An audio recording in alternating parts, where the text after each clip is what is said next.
Oke, ini ada sediaan larutan yang harus kalian ingat ketika kita memformulasi sediaan larutan, itu kelarutan zat aktifnya baik di dalam air. Contoh di sini ada formula sirup chlorpromazine HCl. Jadi ada chlorpromazine HCl, kemudian ada asam sitrat digunakan, HPMC, propilen glikol, natrium sakarin, natrium benzoat, dan NaEDTA. Oke, ini fungsinya. Asam sitratnya sebagai antioksidan, kemudian NaEDTA-nya juga sebagai antioksidan. Pengawet yang digunakan adalah natrium benzoat, pemanis yang digunakan adalah sakarin, pengental yang digunakan ada dua, ada HPMC dan propilen glikol.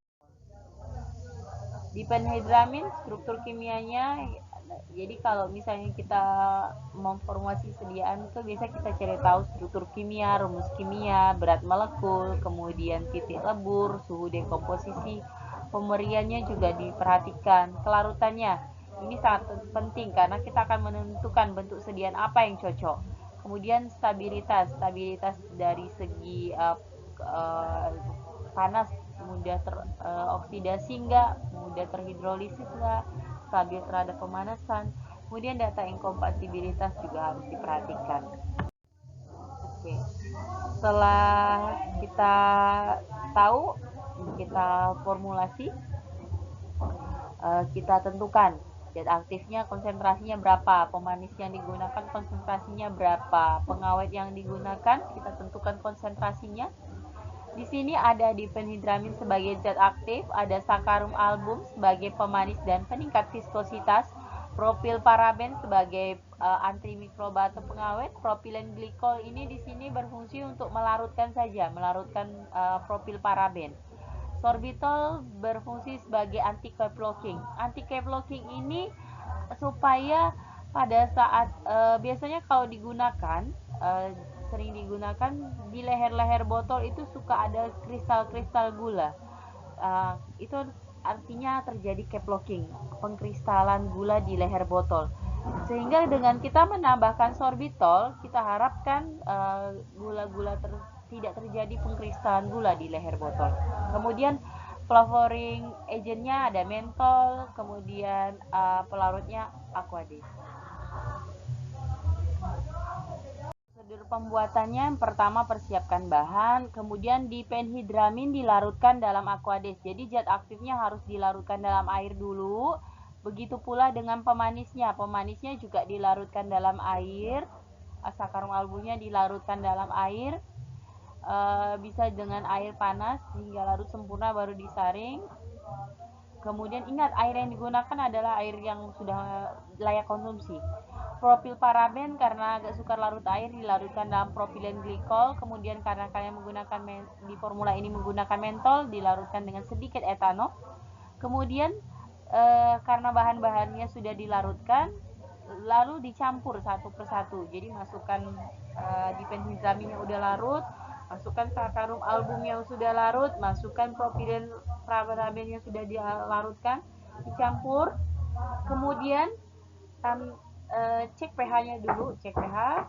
Setelah itu baru ditambahkan air sampai volume tertentu. Di formula ini sampai mau buat 300 ml, jadi tambahin airnya sampai 300 ml.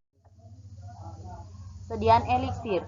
Sediaan eliksir ini dibuat karena kelarutan zat aktifnya rendah dalam air, tetapi dosisnya tidak terlalu besar, agak kecil. Jadi masih bisa ditingkatkan kelarutannya dengan menambahkan kosolven.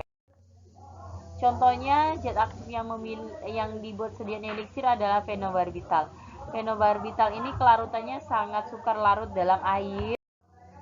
Berikut adalah data stabilitas dari fenobarbital mengalami hidrolisis khususnya pada pH tinggi, kemudian dosisnya 10 mg per 5 ml. Jadi kita kalau misalnya mau buat sediaan eliksir, kita harus tahu dulu konstanta dielektrik zat aktif. Ini adalah contoh perhitungan konstanta dielektrik zat aktif. Jadi kalau kita nggak tahu berapa sih konsentrasi zat aktifnya, bisa kita tentukan konstanta dielektriknya dengan percobaan. Contohnya 1,5 gram zat aktif dilarutkan dalam 20 ml etanol, kemudian fenobarbital yang sudah larut di dalam etanol itu kemudian dititrasi dengan aquades sampai terbentuk endapan pertama kali. Volume airnya dicatat.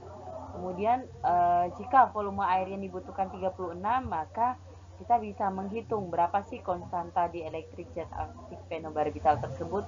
Ini contoh perhitungan saja, datanya simulasi. Jadi volume airnya 36 per volume total. Volume totalnya itu adalah volume air ditambah etanol 56 dikali KD air 80,4, kemudian ditambah volume etanolnya 20 mili per volume totalnya dikali KD etanol 25,7, hasilnya 60,864. Ini contoh perhitungannya. Berikut prosedur pembuatan, contohnya pembuatan sirupus simplex. Jadi ingat, kalau membuat sirupus simplex itu biasanya gulanya itu 66,67%, sisanya air. Jadi konsentrasi gulanya tinggi. Kalau mau buat sirupus simplex 50 gram, biasanya sukrosanya atau gulanya 33,33 gram. Kemudian ditambahkan air hingga 40 gram, dipanaskan sampai jernih, ditimbang. Setelah itu di-add-kan air sampai beratnya 50 gram, terus disaring untuk menghilangkan pengotor kalau ada. Kemudian pembuatan sediaan eliksir, ingat zat aktif dalam yang dibuat sediaan eliksir harus terlebih dahulu dilarutkan dalam pelarut yang paling melarutkan, yaitu etanol. Jadi fenobarbital tidak boleh dilarutkan dalam air, propilen glikol atau gliserol, tapi lebih baik fenobarbitalnya dilarutkan dulu dalam air. Baru setelah dia larut kita tambahkan propilen glikol, kita tambahkan gliserin, setelah itu diaduk rata. Selanjutnya baru kita tambahkan sirupus simplex, pewarna dan pengaroma, dan tambahkan air atau aquades hingga batas volume tertentu. Evaluasi sediaannya ada evaluasi pH, volume terpindahkan, viskositas, organoleptik, bobot jenis, kemudian ada tidaknya